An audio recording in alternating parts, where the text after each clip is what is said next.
অন্তর্বর্তীকালীন সরকার এমন এক আইনের প্রস্তাব করছে এবং এমন এক আইন পাশ হতে যাচ্ছে যে আইনের মাধ্যমে আমরা যারা ইসলামিক ধারায় রাজনীতি করছি, বাংলাদেশে ইসলামী হুকুমত কায়েমের স্বপ্ন দেখছি, আমাদেরকে তারা কিন্তু নিষিদ্ধের আওতায় নিয়ে আসছে। ইসলামে শুধুমাত্র দুইটা লিঙ্গের কথা বলা হয়েছে, পুরুষ এবং মহিলা।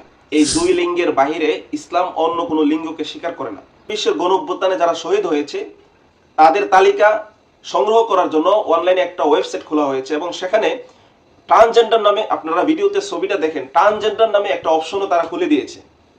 তাদেরকে আমি প্রশ্ন করতে চাই, এই গণ অভ্যুত্থানে কোনো ট্রান্সজেন্ডার শহীদ হয়েছে?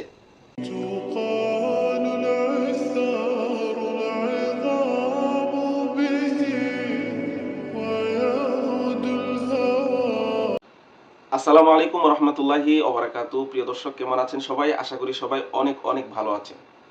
প্রিয় দর্শক, এখন এমন একটা মুহূর্ত সিচুয়েশন চলতেছে, যে সিচুয়েশনে বাংলাদেশের ইসলামপন্থী যে রাজনৈতিক দলগুলো রয়েছে, আমরা একে অপরের সমালোচনায় লিপ্ত। নিজেকে হক প্রমাণের জন্য বিভিন্ন দলিল আদিল্লা উপস্থাপন করছি, অন্যকে না হক প্রমাণের জন্য বিভিন্নভাবে সমালোচনা করছি। প্রত্যেকে আমরা হকের ডিলার নিয়ে বসে গেছি, আমাকে হক প্রমাণ করতেই হবে, এই নিয়ে যখন আমরা ব্যস্ত আছি, ঠিক সেই মুহূর্তে অন্তর্বর্তীকালীন সরকার এমন এক আইনের প্রস্তাব করছে এবং এমন এক আইন পাশ হতে যাচ্ছে যে আইনের মাধ্যমে আমরা যারা ইসলামিক ধারায় রাজনীতি করছি, বাংলাদেশে ইসলামী হুকুমত কায়েমের স্বপ্ন দেখছি, আমাদেরকে তারা কিন্তু নিষিদ্ধের আওতায় নিয়ে আসছে। কিভাবে? প্রথম আলোতে একটা রিপোর্ট হয়েছে, সেখানে মানবতা বিরোধী যে আইন, সেই আইনে সংযোজনের জন্য নতুন কিছু আইন প্রস্তাব করা হচ্ছে। সেখানে বলা হচ্ছে, অনেকগুলো কথা বলা হয়েছে, এর মধ্যে একটা হলো লিঙ্গ কেন্দ্রিক সহিংসতা।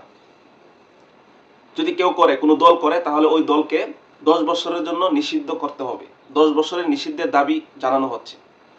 যদি এই আইন পাশ হয় আর যদি মানবতা বিরোধী অপরাধের অন্তর্ভুক্ত করা হয়, তাহলে আমরা যারা ইসলামপন্থী দল আছে, আমরা সবাই 10 বছরের জন্য নিষিদ্ধের আওতায় চলে আসব। কিভাবে? এই কথাটা ভালো করে বুঝেন।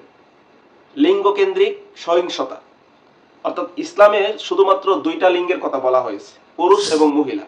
এই দুই লিঙ্গের বাহিরে ইসলাম অন্য কোনো লিঙ্গকে স্বীকার করে না। আর এই দুই লিঙ্গের বাহিরে আমরা সমাজে আরেকটা দেখতে পাই, সেটা হলো হিজরা। হিজরা কিন্তু এমন একটা জিনিস যেটাকে আপনি মেডিকেল করে, হরমোন টেস্ট করে আপনি বের করতে পারবেন তার যে কি সমস্যা, এবং তার মধ্যে যেটা গালেব হবে। অনেক হিজরা আছে তার মধ্যে পুরুষত্বটা একটু গালেব, একটু বেশি দেখা যায়। আবার অনেক হিজরা আছে যার মধ্যে মেয়েলি স্বভাবটা একটু বেশি দেখা যায়। তো ইসলাম এখানে যার মধ্যে পুরুষের প্রাধান্যতাটা বেশি, তাকে পুরুষের অন্তর্ভুক্ত, এবং যার মধ্যে মেয়েলি স্বভাব বেশি তাকে মেয়ের অন্তর্ভুক্ত মনে করে। সুতরাং লিঙ্গ দুইটা, পুরুষ এবং মহিলা, এর বাইরে কোনো তৃতীয় কোনো লিঙ্গ অথবা থার্ড লিঙ্গের স্থান কিন্তু ইসলামে নাই, এবং আমরা এটা বিশ্বাস করি না। কিন্তু পশ্চিমা যে অপসংস্কৃতি আছে, তাদের যে কালচার, সেখানে ট্রান্সজেন্ডার, থার্ড লিঙ্গ অথবা আরো বিভিন্ন লিঙ্গের অস্তিত্বকে তারা স্বীকার করে। সেই সংস্কৃতিকে বাংলাদেশে চাপিয়ে দেওয়ার জন্য তারা এই আইনটা পাশ করছে। অর্থাৎ আমরা ইসলামপন্থীরা কিন্তু সবাই ট্রান্সজেন্ডার বিরোধী বক্তব্য দিই, ট্রান্সজেন্ডারের বিরোধিতা করি। আপনারা বিগত ফ্যাসিস্ট সরকারের আমলে দেখেছেন, ওয়ালটনের বিরুদ্ধে অথবা আরঙের বিরুদ্ধে বিভিন্নভাবে আমরা সমকামিতার বিরোধিতা করেছি, ট্রান্সজেন্ডারের বিরোধিতা করেছি।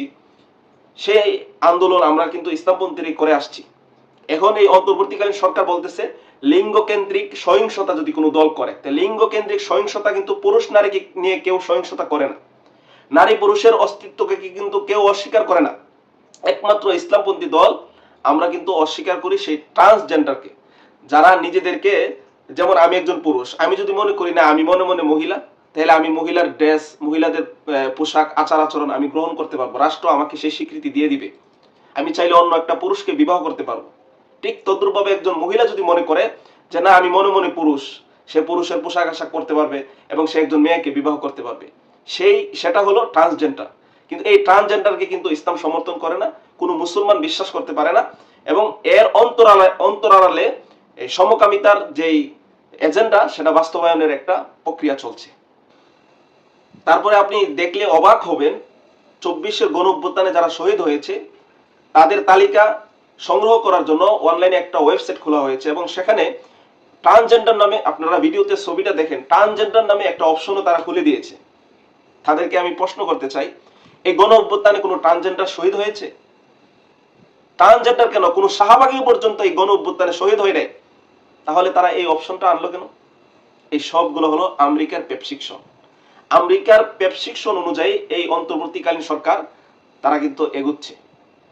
তাদেরকে আমরা স্মরণ করে দিতে চাই, বিগত ফ্যাসিস্ট সরকারের আমলে এই ট্রান্সজেন্ডার ইস্যুতে ইসলামপন্থীরা কি আন্দোলন করেছে, কি পরিমাণ রোষানলে সেই সরকার পড়েছিল, সেই চিত্র যেন তারা স্মরণ করে। তারা তো কেবলমাত্র 2 মাস হয়েছে তাদের সময়, এই 2 মাসেই তারা যেই যেই এজেন্ডা বাস্তবায়ন করতে শুরু করেছে সেগুলো কিন্তু বাংলাদেশের জনগণ মেনে নিবে না। বাংলাদেশের সকল জনতার সেন্টিমেন্টকে উপেক্ষা করে গুটি কয়েক নাস্তিক আর গুটি কয়েক সুশীলদের আপনি মূল্যায়ন করবেন, তাদের কথা অনুযায়ী রাষ্ট্র পরিচালনা করবেন, সেটা কিন্তু কখনো হবে না। আপনারা দেখেছেন ফ্যাসিস্ট সরকার তাদের কথা অনুযায়ী চলতে গিয়ে জনরোষানলে পড়েছেন।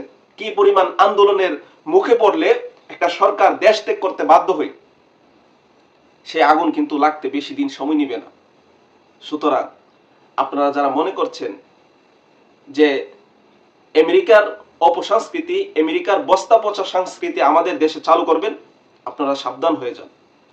ফরহাদ মাজারের ওই লালনবাদী ইসলাম বাংলাদেশে বাস্তবায়ন করে আমাদের উপর চাপিয়ে দেবেন, এটা কখনো বাংলাদেশের ইসলামপন্থী জনতা গ্রহণ করবে না, মেনে নিবে না। দরকার হলে আবার আমরা আন্দোলন করব, আবারও সেই 24-এর পুনরাবৃত্তি করব এবং এদেশে ইসলামী খেলাফত, ইসলামী আইন, ইসলামী শাসন আমরা প্রতিষ্ঠাই করে ছাড়ব। বাংলাদেশের ইসলামপন্থী দল সহ আরো যারা আছেন, আপনারা পরস্পর সমালোচনায় লিপ্ত আছেন, আপনাদের সকলের কাছে আমি আহ্বান করব, পরস্পর কাদা চোরাচুরি বাদ দিয়ে অন্তর্বর্তীকালীন সরকার যেই আইনগুলো পাশ করতে যাচ্ছে এবং পশ্চিমাদের যেই বস্তা পচা অপসংস্কৃতি বাংলাদেশে চাপিয়ে দেওয়ার চেষ্টা করছে, সেই বিষয়ে সোচ্চার হন, সেই বিষয়ে সবাই কথা বলুন, যেন আগামীতে আমরা সুন্দর বাংলাদেশ গড়তে পারি। বাংলাদেশের আপামর সাধারণ সকল জনতার সেন্টিমেন্ট উপেক্ষা করে নাস্তিকদের পক্ষ অবলম্বন যেন না করতে পারে, সেই বিষয়ে আমরা সকলেই সোচ্চার থাকি।